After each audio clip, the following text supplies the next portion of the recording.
बहन दोस्तों चर्चा करने वाले हैं बाल विकास एवं शिक्षा शास्त्र के चुने हुए अति महत्वपूर्ण प्रश्नों पर, जो कि एक एक प्रश्न आपकी परीक्षा के लिए बहुत उपयोगी होगा और कमेंट बॉक्स में आपको भी उत्तर देना है। तो चलिए शुरुआत कर लेते हैं, फटाक से कमेंट करते जाइएगा।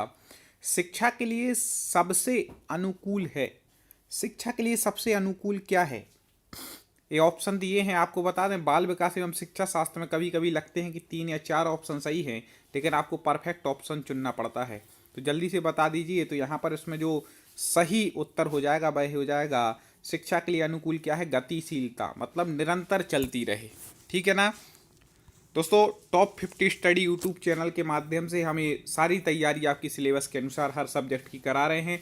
आप ना जुड़े हो तो तुरंत सब्सक्राइब पर क्लिक करके आप हमसे जुड़ जाइए। समय ना गवाइए, अपनी तैयारी को मजबूत बनाना है तो तुरंत चैनल को सब्सक्राइब करिए और जुड़ जाइए। और इसकी पीडीएफ चाहिए हो तो हमारे ऐप को डाउनलोड कर लीजिए और टेलीग्राम चैनल की लिंक डिस्क्रिप्शन में दी है, तो उससे भी आप जुड़ सकते हैं टेलीग्राम चैनल से। भारत में शिक्षा का प्राथमिक उद्देश्य है, वेरी वेरी आईएमपी प्रश्न है, इसी टाइप के प्रश्न आएंगे। एक एक प्रश्न बहुत उपयोगी होने वाला है, जल्दी से बता दीजिए। तो भारत में शिक्षा का प्राथमिक उद्देश्य है राष्ट्रीय हित की सुरक्षा। ठीक है ना, राष्ट्रीय हित की सुरक्षा करना। अगला देखते हैं, बच्चे के लिए सबसे महत्वपूर्ण अनौपचारिक अध्यापक है। याद रखिएगा, अनौपचारिक अध्यापक पूछा गया है, सबसे महत्वपूर्ण कौन सा है बच्चों के लिए? तो बच्चों के लिए जो सबसे बेस्ट अनौपचारिक अध्यापक है वह कौन है? उसकी माँ। ठीक है ना, अनौपचारिक अध्ययन की सबसे अच्छी जगह क्या है? तो वो है परिवार, जहाँ पर औपचारिक अध्ययन की विद्यालय। और औपचारिक अध्ययन का अध्यापक कौन है? से जो अपना शिक्षक है वह अनौपचारिक का है माँ। याद रखिएगा सारी बातें। इसके पहले ही बहुत सारे ऐसे वीडियो लाए हैं, ना देखे हो तो बाल विकास शिक्षा शास्त्र की प्लेलिस्ट में जाके जरूर देखिएगा। और बाकी भी आपके शिक्षक भर्ती के जो सब्जेक्ट हैं सबकी प्लेलिस्ट अलग अलग बनी हुई है, सबके 30-30, 40-40 वीडियो आपको क्रम से मिल जाएंगे। तो पढ़िएगा, आपको जरूर लाभ होगा, निश्चित मजबूती होगी, सफलता मिलेगी। यदि आप शिक्षा में सुधार लाना चाहते हैं तो कहाँ से शुरू करेंगे? इस टाइप के ही क्वेश्चन अब आजकल आने लगे हैं। ठीक है ना, तो शिक्षा में सुधार लाना चाह रहे हैं तो कहाँ से शुरुआत करेंगे, जल्दी बता दीजिए।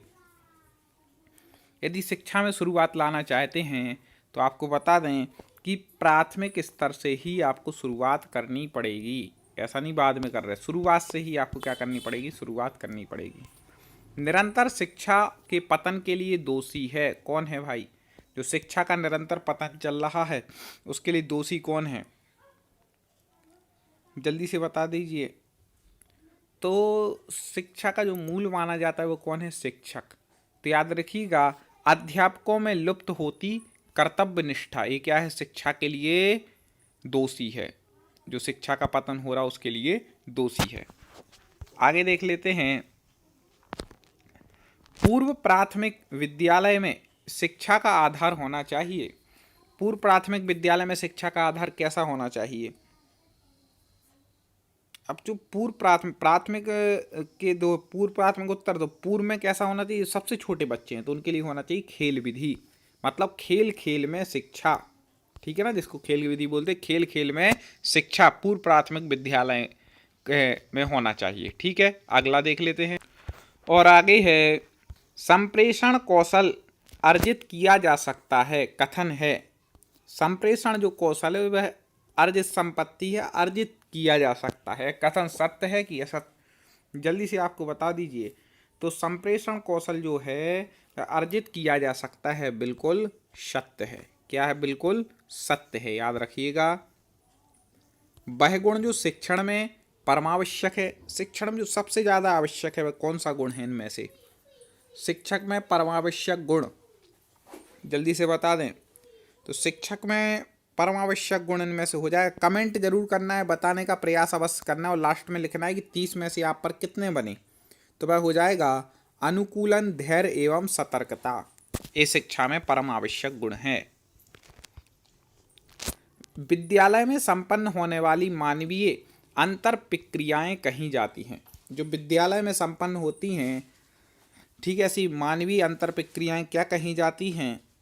तो उनको बता दें कि उनको कहा जाता है सामाजिक तंत्र। क्या कहा जाता है? सामाजिक तंत्र। कई मित्र तो बिल्कुल मैंने देखा कि 25 प्लस उत्तर लाते हैं, और जो 25 प्लस ला रहे वो सिलेक्शन के करीब हैं, ठीक है ना। तो हर सब्जेक्ट में ऐसे ही आपको नंबर लाना है, जो हम आपको 30-30 क्वेश्चन लाते हैं, आपका सिलेक्शन होगा। अभ्यास निरंतर करिए। विद्यालय एक संस्था है जिसका कार्य है, क्या कार्य है? विद्यालय एक संस्था है, उस संस्था का कार्य क्या है? तो संस्था का कार्य है सामाजिकरण करना, ठीक है ना। विद्यालय संस्था, उसका कार्य क्या है? सामाजिकरण करना। प्रकृति एवं पर्यावरण का संबंध है, किससे है? प्रकृति एवं पर्यावरण का। दोस्तों प्रश्न अच्छे लग रहे हो तो लाइक जरूर करके आप हमें आंसर दीजिएगा, ठीक है ना। तुरंत लाइक कर दीजिए यदि प्रश्न पसंद आ रहे हैं तो वीडियो को। तो प्रकृति एवं पर्यावरण का संबंध किससे है? तो आपको बता दें, वह है आनुवांशिकता एवं पर्यावरण से, ठीक है ना। आनुवांशिकता एवं पर्यावरण से। दोस्तों सब्सक्राइब करके तो जुड़ ही गए होंगे, अब आगे के वीडियो की जानकारी आप तक पहुंचती रहेगी। बेल आइकन को भी दबा लीजिएगा। अनौपचारिक शिक्षा, वेरी वेरी आईएमपी प्रश्न है, ठीक है ना। जल्दी बता दीजिए, अनौपचारिक शिक्षा से संबंधित यहाँ पर कौन सा कथन है जो आपको ठीक लग रहा है? तो आपको बता दें कि यह अनौपचारिक जो शिक्षा है भाई, इसका कोई निश्चित पाठ्यक्रम नहीं होता। कैसी भी दी, घर पर दी जानी है, कोई निश्चित पाठ्यक्रम नहीं है। कठिन प्रयास के बावजूद सफलता ना मिलने पर मैं क्या करूँगा? यदि कठिन प्रयास कर रहे और सफलता नहीं मिल रही है तो क्या कर रहेंगे? बताइए, जल्दी से बता दें, क्या करना चाहिए? कठिन प्रयास के बाद सफलता ना मिले तो पुनः नए उत्साह के साथ प्रयास करती हूँ, और वही करना चाहिए, ठीक है ना।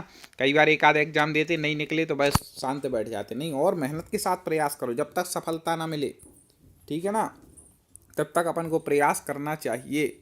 मंजिल मिल ही जाएगी, भटकते ही सही, गुमराह तो वो हैं जो कभी घर से निकले ही नहीं। तो अपनी मंजिल पर पहुंचना है तो प्रयास कीजिए। आपके विचार से मूक बधिरों को शिक्षित किया जाना क्या है? जो मूक बधिर हैं, मूक मतलब जो बोल नहीं सकते, बधिर मतलब जो बहरे हैं, ठीक है ना। तो गूंगे और बहरों को शिक्षित किया जाना क्या है? तो यह है प्रजातंत्र की स्वस्थ निशानी है। क्या है? प्रजातंत्र की स्वस्थ निशानी है कि सब कुछ समान मान रहे हैं यहाँ पर। यदि छात्र पाठ्यक्रम में रुचि नहीं ले रहे तो आप क्या करना पसंद करेंगे? आपको लग रहा है कि जो पाठ्यक्रम है उसमें छात्रों की रुचि नहीं है, तब आप क्या करेंगे एक शिक्षक होने के नाते? तो आपको बता दें कि यदि छात्र पाठ्यक्रम में रुचि नहीं ले रहे हैं तो एक शिक्षक होने के नाते आपको क्या करना पड़ेगा? अरुचि का कारण जानने का प्रयास करना पड़ेगा। रुचि क्यों नहीं ले रहे, कहाँ पर कमी रह गई, क्या सुधार होना है, इस बात का आपको जानकारी लेनी पड़ेगी। आपकी दृष्टि में छात्रों का अधिकतम मानसिक, सब प्रकार के प्रश्न हम लाए हैं, कठिन भी लाए हैं, सरल भी लाए हैं, मीडियम भी, मिक्स हैं ये। आप पूरे वीडियो हमारे देख लेंगे, लगभग 10, अभी 4-5 पहले अपलोड हो चुके हैं, 4-5 और आने, तो ये लगभग आपके जो प्रश्न कंप्लीट होंगे बहुत महत्वपूर्ण हो जाएंगे।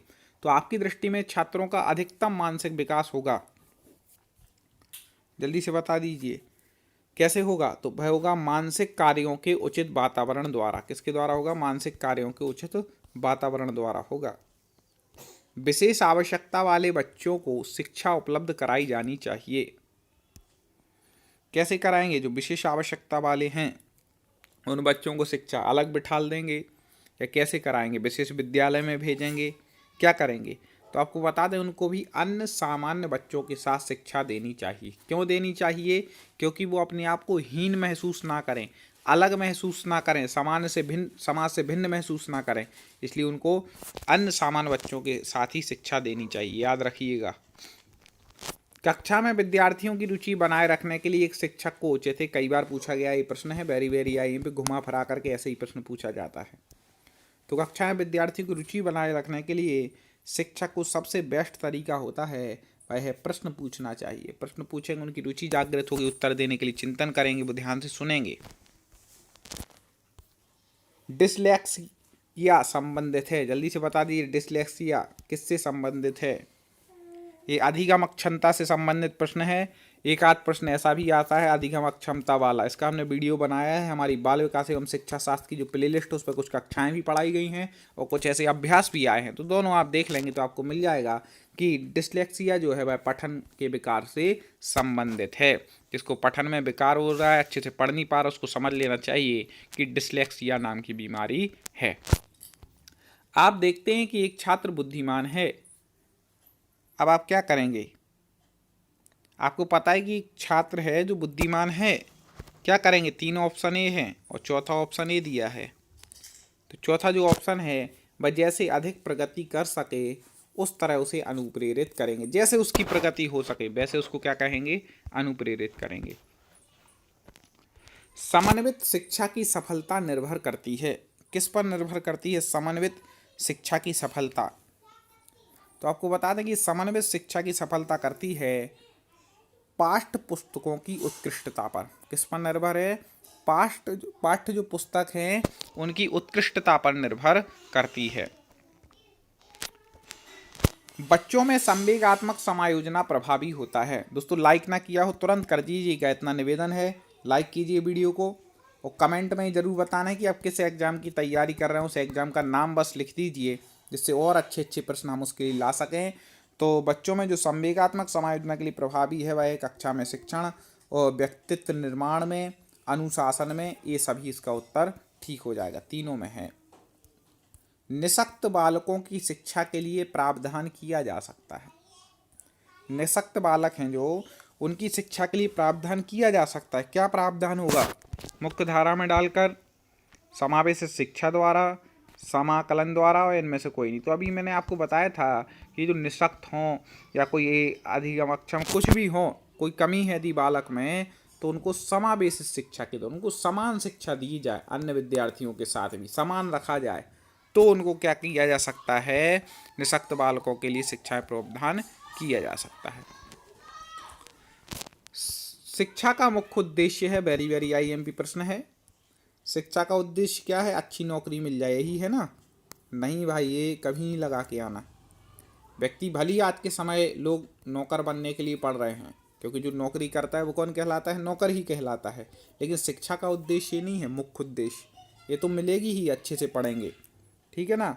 तो शिक्षा का मुख्य उद्देश्य क्या है? बालकों के अंतर्निहित शक्तियों का विकास करना, हमारे अंदर जो शक्तियां हैं उनका विकास करना, उन कलाओं का, ठीक है ना, उस बुद्धि का विकास करना, यही है। तो अंतर्निहित शक्तियों का विकास करना। विद्यालयों में बढ़ती अनुशासनहीनता का मुख्य कारण क्या है? ठीक है ना?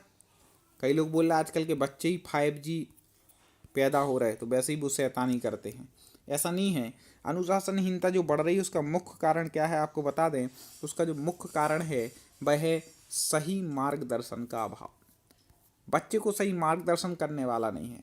मार्गदर्शन कौन कर सकता है? जो खुद सही मार्ग पर चल रहा हो। अब उसको बताने वाला सही मार्ग पर नहीं है तो मार्गदर्शन क्या करेगा? ये मेन है। छात्रों के व्यावसायिक चयन पर माता पिता का प्रभाव भी पड़ता है। ठीक है ना? छात्र के व्यावसायिक चयन पर माता पिता का भी प्रभाव पड़ता है। किस चीज़ का? उनके व्यवहार का, या फिर समाज के उनके पद का, या उनकी शिक्षा का, उनकी आदतों का। तो उनकी शिक्षा का प्रभाव पड़ता है। किसका? उनकी शिक्षा का। सी उत्तर ठीक हो जाएगा। दोस्तों मैंने जैसा कि कहा था कि कमेंट में बता देना आप किस एग्ज़ाम की तैयारी कर रहे हैं, तो और अच्छे प्रश्न लाने का प्रयास करेंगे। बहुत महत्वपूर्ण प्रश्न है तो आप जरूर पढ़ें। बच्चों की रचनात्मक प्रतिभा किसमें दिखती है? किसमें दिखती है बच्चों की रचनात्मक प्रतिभा? तो आपको बता दें बच्चों की जो रचनात्मक प्रतिभा है वह अलग हटकर सोचने में दिखती है कि उनमें कोई रचनात्मकता है। सामान्य दूसरों की देखा देखी करने में नहीं होगी, जो अलग हट के सोचेंगे उसमें उनकी रचनात्मकता दिखेगी, कुछ नया करने की जो होगी। छात्रों द्वारा छात्र संघ के चुनाव कराने का दबाव पड़ने पर प्राचार्य के रूप में आप क्या करेंगे? कई लोग बोले हमें तो शिक्षक बनना है, प्राचार्य थोड़ी ना। अरे भाई, आगे बढ़ोगे कि नहीं? जिंदगी भर शिक्षक ही बने रहोगे। अच्छे से कार्य करोगे, प्रयास करोगे तो प्राचार्य भी बनना है, ठीक है ना? तो अब प्राचार्य के रूप में यदि आप हैं तो क्या करेंगे? जल्दी से बता दीजिए। तो आपको बता दें इसका जो सही उत्तर हो जाएगा कि छात्र संघ का चुनाव जो हो रहा है तो उनकी समस्याओं को जानकर समाधान करने का प्रयास करेंगे। उनकी समस्याएं क्या हैं तो उनको समाधान करना है, ठीक है ना? यदि शिक्षा को व्यवसायोन्मुखी बनाया जा सके तो, यदि शिक्षा व्यवसायोन्मुखी हो जाए मतलब व्यवसाय के लिए हो, तो क्या होगा इससे?